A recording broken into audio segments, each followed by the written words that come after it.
সিরাজগঞ্জের আলোচিত নাম ডক্টর জান্নাত আরা তালুকদার হেনরি ছিলেন গৃহবধূ, সঙ্গীত শিল্পী ও স্কুল শিক্ষিকা। পরবর্তীতে হন রাজনৈতিক নেত্রী।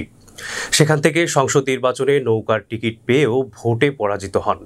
এরপর পেয়ে যান সোনালী ব্যাংকের পরিচালক পদ পেয়ে বনে যান প্রভাবশালী নেত্রী।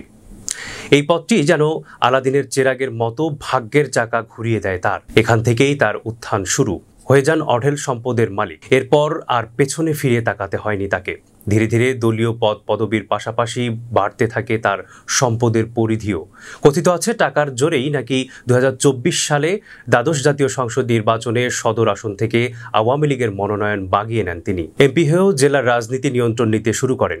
নিজ সংসদ সদস্য হওয়ার 3 মাসের মধ্যে 16 কোটি টাকা খরচ করে স্বামী শামীম তালুকদারকে জেলা পরিষদ চেয়ারম্যান বানিয়ে আনেন। হলমার্ক কেলেঙ্কারি, ঋণ প্রদান ও মওকুফ, চাকরি বাণিজ্য, কর্মকর্তাদের পদোন্নতি, বদলি সহ নানা অপকর্মের মাধ্যমে শূন্য থেকে যাত্রা শুরু করে কোটিপতি বনে যান স্থানীয় সবুজ কানন স্কুল অ্যান্ড কলেজের শিক্ষিকা হেনরি। শুধু নিজ জেলা সিরাজগঞ্জ নয়, নারায়ণগঞ্জ, গাজীপুর, পটুয়াখালী ও ঢাকায় তার অঢেল সম্পদ। দুর্নীতি, অনিয়ম ও ক্ষমতার অপব্যবহারের মাধ্যমে 16 বছরে 500 কোটিরও বেশি টাকার সম্পদের মালিক হন হেনরি।